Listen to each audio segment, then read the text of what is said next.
আসসালামু আলাইকুম viewers, welcome to my channel Samira Sanjana. আবারও চলে আসলাম নতুন একটা রেসিপি নিয়ে। আজ আমি আপনাদেরকে ঈদ স্পেশাল চিজ কুনাফা রেসিপিটা তৈরি করে দেখাবো। এই চিজ কুনাফা রেসিপিটা তৈরি করা যেমন সহজ, খেতেও ঠিক তেমনই সুস্বাদু হয়ে থাকে। আমার চ্যানেলে বেশ কিছু ক্রিম কুনাফা রেসিপিটা আছে, তবে আমার কাছে সবচাইতে বেস্ট এই চিজ কুনাফাটা লেগেছে, তাই আমিও আপনাদের সাথে এই ঈদ স্পেশাল উপলক্ষে শেয়ার করতেছি। আশা করি রেসিপিটাও আপনাদের কাছে ভালো লাগবে। তো চলুন রেসিপিটা শুরু করা যাক। আজকের কুনাফাটা তৈরি করার জন্য আমি এখানে এরকম লম্বা যে জর্দা সেমাইটা আছে ওইটা নিয়েছি। আপনারা চাইলে লাচ্চা সেমাই দিয়েও করতে পারেন, তবে লাচ্চা সেমাইয়ের আমার চ্যানেলে বেশ কিছু কুনাফা রেসিপি দেওয়া আছে, তাই আমি আজকে লাচ্চা সেমাইটা স্কিপ করে এখানে জর্দা সেমাইটা নিয়েছি। তো এখানে আমি পুরো এক প্যাকেট সেমাইটা নিয়ে নিব। এটাকে আমি এভাবে প্যাকেট থেকে বের করে এভাবে হাতের সাহায্যে এটাকে একদম গুঁড়ো গুঁড়ো করে নিতেছি, যাতে কুনাফাটা তৈরি করতে সুবিধা হয়। এই তো ঠিক এরকম গুঁড়ো করে নিতে হবে।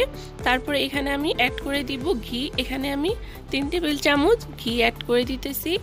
তবে আপনারা ঘিয়ের বদলে চাইলে বাটারও অ্যাড করতে পারেন, তবে ঘিটা দিলে আমার মনে হয় বেশি ভালো হয়, এতে করে ঘিয়ের স্মেলটা খুব ভালো লাগে আর কি কুনাফাটা খেতে। তো এই পর্যায়ে এটাকে আমি এখন হাতের সাহায্যে ভালোভাবে মিক্সড করে নিব, অর্থাৎ সেমাইগুলোকে ঘিয়ের সাথে একদম ভালোভাবে মেখে নিব। মাখা যখন ভালোভাবে হয়ে যাবে ওই পর্যায়ে দেখবেন এরকম এরকম একটা দলা পেকে যাবে আর কি। তো এই তো এটা আমার মিক্সড করা হয়ে গেছে। এটাকে এখন আমি একটা সাইডে রেখে এটাকে সেট করে নিব। তো এখানে আমি একটা কাচের একটা মিক্সিং বল নিয়েছি। এর মধ্যে আমি এখন যেভাবে আমরা আর কি নর্মালি কুনাফা তৈরি করি সেম ওরকমভাবেই সমানভাবে বিছিয়ে নিব, আর এরকম চারিদিক দিয়ে একটু উঁচু করে নিব, যাতে করে আমরা চিজটা দেওয়ার পরে চিজটা গরম মানে গলে গিয়ে বের হয়ে না যায়। ওরকমভাবে আর কি সেম আমরা ক্রিম কুনাফাটা যেভাবে তৈরি করি সেম এরকম প্রসেসেই এটা তৈরি করতে হবে। তারপর এরকম মাঝ বরাবর আমরা যেমন ক্রিমটা দিই ওই মাঝ বরাবর এখানে আমি মোজারেলা চিজ দিয়ে দিতেছি।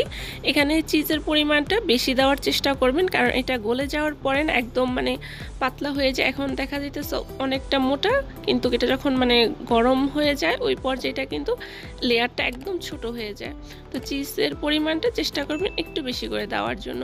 আর যে পর্যায়ে চিজ দেওয়া হয়ে যাবে ওই পর্যায়ে আমি একটু চেপে চেপে সমান করে নিয়েছি। তারপরে বাকি যে জর্দা সেমাইটা ছিল ওইটা আমি উপরে ভালোভাবে দিয়ে হাতের সাহায্যে চেপে চেপে সমান করে দিয়েছি। আর আজকের কুনাফাটা আমি ওভেনে তৈরি করব, তাই এটাকে 160 ডিগ্রি তাপমাত্রা আমি ওভেনে দিয়ে দিলাম। অপেক্ষা করব 10 থেকে 12 মিনিটের মতো। এখন হচ্ছে এখানে আমি কুনাফার জন্য শিরা তৈরি করব, তাই 1 কাপ চিনি দিয়ে দিলাম আর 2 কাপ পানি দিয়ে দিলাম। তারপর এখানে দিলাম 2টো এলাচ, 3টা লং, আর মাঝারি সাইজের একটা তেজপাতা মাঝখান দিয়ে ছিঁড়ে, আর ছোট সাইজের একটা দারচিনি দিয়ে দিলাম।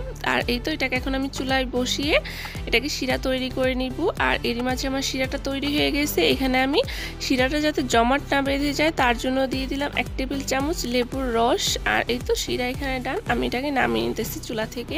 আর এরই মাঝে কিন্তু কুনাফাটাও রেডি। তো কুনাফাটা গরম থাকতে হবে আর শিরাটা ঠান্ডা থাকতে হবে। আমি শিরাটাকে ছাঁকনি দিয়ে ছেঁকে গরম মশলাগুলো ফেলে দিয়েছি, আর গরম কুনাফার উপরে আমি শিরাটা দিয়ে দিয়েছি।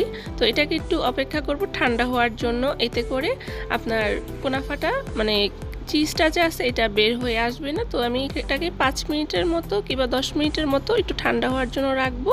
আর যে পর্যায়ে ঠান্ডা হয়ে যাবে ওই পর্যায়ে চারু সাইড দিয়ে একটু ছুরির সাহায্যে আমি ফোল্ড করে নিব। তারপরে হচ্ছে এটাকে উঠানোর পরে যদি কোনো দিক দিয়ে এরকম একটু আঁকা বাঁকা হয়ে থাকে, এটা স্পেচালের সাহায্যে এভাবে দিলেই কিন্তু এটা সমান হয়ে যাবে।